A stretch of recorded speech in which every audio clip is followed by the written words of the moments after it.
Hey everyone, welcome back to Dungeon Brew. Today I've got something a little bit different for you. It is a mini game that you can use in your games for gambling on racing. Stay tuned. Welcome to Dungeon Brew. Hey folks, welcome back to the channel. Today I'm going to be talking about a mini game that I created. This is actually something that I created years ago when I was running a casino heist operation for my players, or casino heist quest, and I wanted to revamp the rules a little bit so that I could release them because I came across all my notes for this casino game and I was really excited about some of the stuff that we were doing, and it's something that I think I'm going to invest a little bit more time into and maybe release some of the games that we did, some of the mini games, and then maybe even release an adventure related to that heist to put up on the Patreon channel, which again, of course, everything we put up there is free, so stick around if you're interested in any of that. And in fact, the resource that I'm going to talk about today is already on the channel or already on the Patreon, so if you want to grab a copy of it, just swing on over there with a link in the description below in order to grab that. Okay, so let's get down to it. Win, Play, Show is a high-stakes animal racing game where players can wager on competing animals, horses, dogs, drakes. I mean, really whatever it is that you want to plug and play. You can put in direwolves, you could put in a mixture of animals. It's not really designed toward a specific type of animal, except that it should be an animal that is going to be running on a dirt track. That's it. So what this is that there's a couple of conditions that you can put into place. So you can roll a condition or you can not roll a condition. And what I mean by a condition is I have a small chart that has things like, what's the weather like basically? Is the track muddy? Is it windy outside? Is it rainy? Is it really hot? Is it really cold? Those things are going to affect the outcome of the race in small ways, but can make differences for particular animals, because the way that I designed the dice mechanic for the race is that none of the animals in the race are using the same type of die. And what I mean by that is that each one of the die is going to be different in the sense that you have 3d3, 3d4, 2d8, 3d6, 2d10, or 2d12. So there's going to be a variety of different dice types for the way that each one of these animals run. So I know that that might seem a little bit intimidating, but I think that if you're sitting around a table and you just, point to a player and say, you're rolling 2d10, you're rolling 2d8, you're rolling 3d6, you're rolling 3d4, and I'm going to roll the other two. It makes it a little bit easier for everybody to handle, and I don't think that it's going to be quite as concerning. So why is all of that important? Well, it's important because we are using different types of dice, it affects the overall odds when you come down to actually rolling them out and figuring out which animals are most likely to win. Now, I already have all this set up for the chart. I already have all the odds set up for you. Really all you need to do is take bets, roll the dice, and figure out which animal wins, and then pay out or don't pay out depending on where the players just choose to put their money. So for something like the 3d3, it is the least likely to win. It has a maximum roll of 9.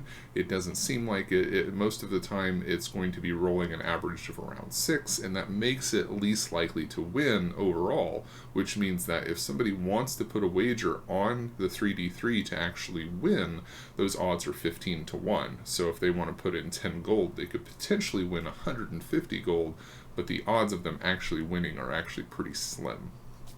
Now, compare that to the 2d12. 2d12 is the most likely to win, even though it has kind of a wider range going all the way from 2 to 24 for its overall roll. Its average still indicates that it is the most likely to win. So winning odds for 2d12 is 2.5 to 1, which means that if somebody puts in 10 gold, they're going to win 25 gold.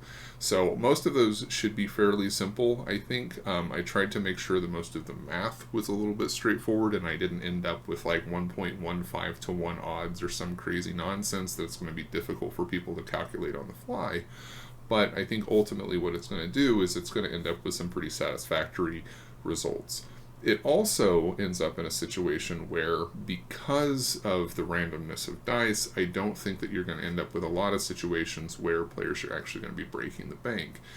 It's designed a little bit to favor the house in the sense that There's enough randomness involved there that if a lot of people are putting money into it, that it's not likely that there's going to be huge payouts across the board. Most likely everyone's going to end up with some wins and some losses, and if they're lucky, they might end up on the winning side of it. So there's a couple of other things that I included in this. One is the conditions: muddy track, windy weather, rainy conditions, hot conditions, cold conditions. Like I said, this is designed for an outside track. It's designed to be taken out place in the elements. So some of these conditions are designed to favor certain types of dice, which means that something like the cold condition, which is a +2 if an animal rolls the maximum on any die, and this occurs once per race. So any dice that has 3 dice in it is going to be more favored than any of the 2 dice, because that gives them one more chance to roll a maximum. And then any dice that has a lower overall max, so something like 3d3 and 3d4, is going to perform better in cold conditions than something like 2d12, because it is more likely that you're going to end up with at least 1 3 on 3d3 than 1 12 on 2d12. So if you are rolling a condition beforehand, it kind of gives a little bit of a benefit or a hint as to which animal is actually going to perform better in a specific race. And the reason that I did this is, one, to just kind of change up the variability, but I think that it also provides a little bit of roleplay opportunity where you can have the players in there debating who they're going to want to bet on, and you can have somebody come over and try and start giving them advice depending on what that person thinks that the party should be betting on. It's a little slow out there. Rained last night. Oh, this baby loves the slop. Loves it. Eats it up. Eats the slop. Born to slop. His father was a mutter. His father was a mutter. His mother was a mutter. His mother was a mutter. What did I just say? Okay, so the way that this has worked so far is you have your chart with all of the animals and all of their dice. You have a condition, you roll the condition, let the players know what the weather is like outside. They look at the conditions, they look at the animals, and they say, okay, this is where I want to place my bets. You hand out dice to each one of the players around the table, you roll the remainder of them, and you end up determining who wins the actual race. And then you just resolve bets at the end of it. But really the only other thing to talk about are the betting tiers, and basically the way that this is designed is, where is this race taking place? If the race is taking place in a slums district, then the minimum and the maximum are only going to be 5 silver pieces and 5 gold pieces, because the amount of money being traded back and forth in that type of environment is a lot less. Whereas something in like a noble district, if they're going to a high-end race course with pristine animals and that type of thing, the minimum would be 50 and the maximum would be 500. Obviously, change the numbers to what makes sense for you in your game, but I just kind of wanted to give you a sense of maybe it's not necessary to have generic numbers, and again, this is intended to be lifted up and placed down in your particular setting to make sense for your game. Alright, so really that's all there is to it. It's pretty straightforward. I don't want to spend a whole lot more time on this, so if you have any questions about it, or if you have any other thoughts on it, please let me know. If you're interested in more games like this, I do have a few other mini games that I've been working on, such as Pinfinger and some dice games that are meant to replicate things like poker. If you would like me to go ahead and work on those and release them, please let me know in the comments below, and I will see you all next time. Judge and Brew.